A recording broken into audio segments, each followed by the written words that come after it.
Good evening. It's 10 p.m., February 5th, 2018, and this is Mulberry News. I'd like to welcome all our new listeners to the program, and I look forward to hearing from our people with their comments or suggestions. To coincide with the Mulberry becoming an official Florida city in 1901, the community will hold a Mulberry birthday party this coming February 10th from 11 a.m. to 2 p.m. in the Centennial Park, which is located behind the Mulberry Civic Center in front of the library, which is downstairs. There'll be a car show, vendors, and other activities. The United Way of Central Florida is providing free federal income tax filing again this year. In Mulberry, this is done at the Mulberry Community Service Center. Certified trained tax volunteers will help you by preparing your tax return for families with incomes of up to $54,000 a year. If you need further information, you can call the Mulberry Community Service Center in Mulberry at 863-425-1523 to find out what you need to bring with you to have your taxes done for free.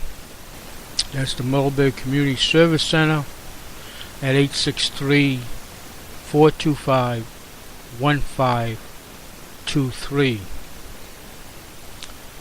The Early Bird Music Review is moving its location, starting with its next get-together on Monday, February 19th. For quite some time, the music review has been held at the Hilton Garden Inn at the Lakeland Airport.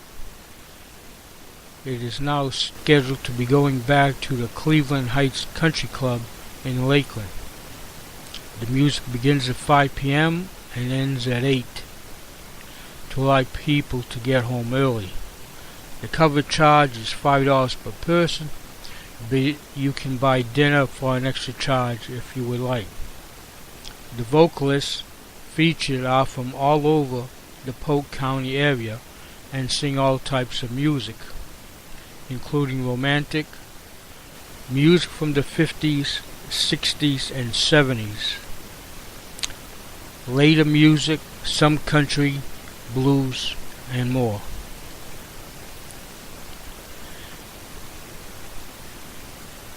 And Mulberry United Methodist Church has their thrift store open for everyone on Thursdays starting at 10 p.m. You never know what you're going to find in the thrift shop. There are items that you will never find in Walmart or on Amazon. And the prices are low on the items. The idea is to keep the items circulated among people. Merchandise does no good sitting on the shelves for a long time. At the weekly Kiwanis Club, Mulberry Phosphate Museum Chelsea Young was the featured speaker.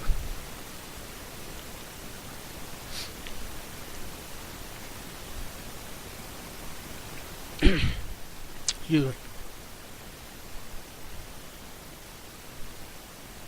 Kiwanis Club meets each Tuesday at 11:55 a.m.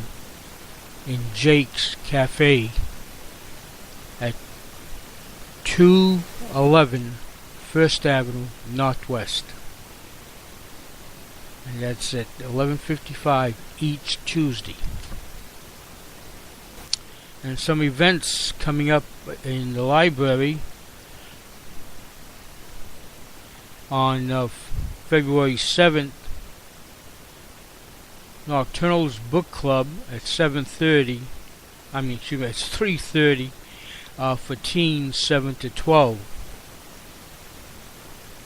And on February 13th, Chapter Charts Book Club at 6 p.m. for adults. And February 14th, Preschool Valentine Party at 10:30 a.m. And February 15th will be Teen Time with the theme of Valentine at 2:30. Teens only. And February 15th, the murder mystery, Death by Chocolate, which is for adults. Registration is required, so you can call the library and register for the event. The qualifying time for the city elections is next as a matter of fact, is now this month. The period is from February 12th through February 16th for the April 3rd election. There's 3 city commission seats up for election this year. One currently held by Rick Stratman, another by Jim Splain, and another one held by Coach Colin Smith. So, if you're planning on applying, the qualifying period is February 12th through February 16th. After that, you'll have to wait for the next election. And last week, the 71st Annual Polk County Youth Fair was held in Bartow in the Stewart Center along US 17 South. Many dozens of Polk County youths showed animals and projects. Mulberry auctioneer Marty Hickenbottom was one of the volunteer auctioneers of the youth livestock. Many people forget that Polk County has quite an agricultural base, including livestock. Florida and much of the nation has been hit with serious strains of flu and colds this season. Some deaths have been attributed to flu and colds in recent weeks. In West Palm Beach, a 12-year-old boy died of flu. Doctors said the boy came down with flu-like symptoms and died 48 hours later. Some schools in Florida and in other parts of the nation have closed for a few days due to the flu epidemic. Some national medical professionals say that this is the worst flu strain in about a century.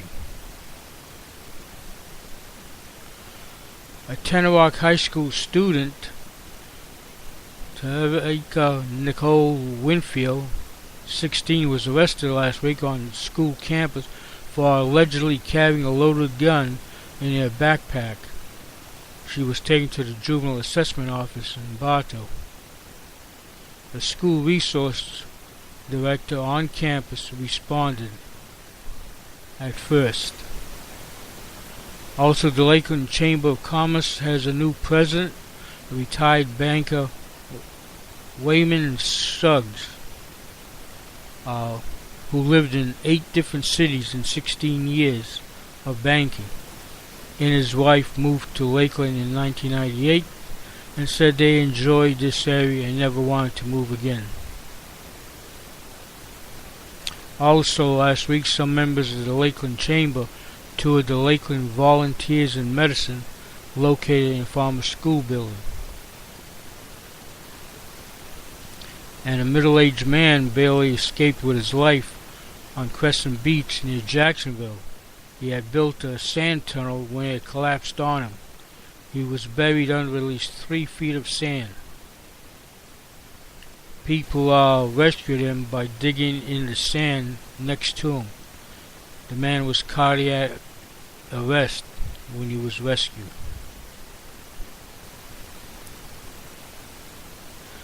And Rachel A. Bryson of Mulberry has been named on the Dean's List for the fall of 2017 semester at the University of New England. Lake Wales Police announced the arrest of Patrick Joseph Collins, 31, as the man they say set off several marine flares in the Eagle Ridge Mall in Lake Wales back in January 21st, creating a panic. There was slight damage to the ceiling in a small part of the mall. And another item, don't touch bats. They are not cute pets and carry deadly diseases. 2 weeks ago, an Orlando boy, 6 years old, died after he played with a bat that his father had put in a bucket. He told the boy not to touch the bat, but he did, and the bat scratched him. The father washed the boy's finger, but it was not enough. And Sunshine Bank, with offices in Lakeland, Bartow, and Winter Haven, are no more. It has been merged into Center State Bank. Sunshine Bank, based in Plant City, will close some of its offices, including its Lakeland office on South Florida Avenue in late February. And currently on display at the Mulberry Cultural Center, next door to City Hall, is a unique collection of artist R.L. Alexander of Celebration, which is near Orlando. It's called Forgotten Fairy Tales. The exhibit will be open until February 23rd. The Mulberry Cultural Center is open the same hours as the Mulberry Phosphate Museum, another local attraction, on Tuesdays through Saturday from 9 a.m. to 5 p.m.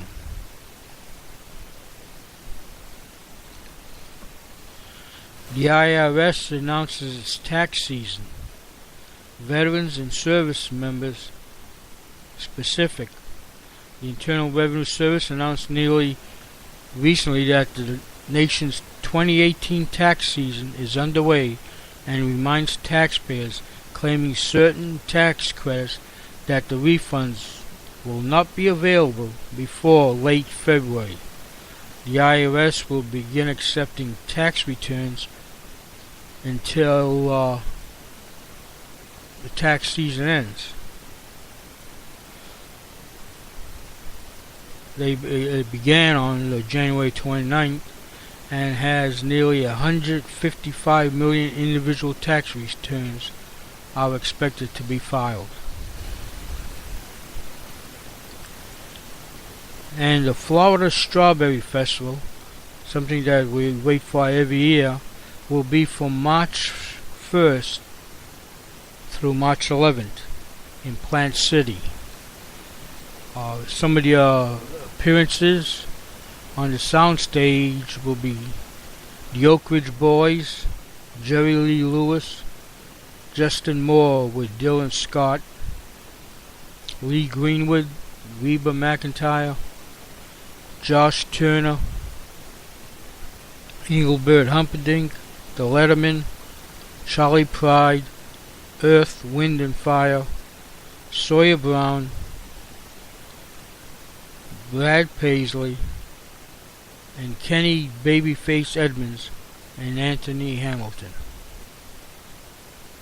among other activities.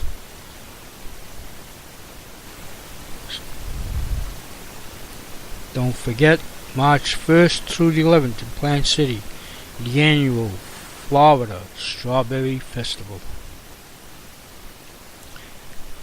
And on February 17th, the first annual Classic Car Show at the Havendale Christian Church from 8 to 4 p.m. There is a $10 registration fee. Day of the show, there will be dash plaques for the first 100 cars, trophies for the top 20, and classes. Judging starts at noon. Music and entertainment and free pie. That's the Havendale Christian Church first annual Classic Car Show, February 17th from 8 to 4 p.m. at 39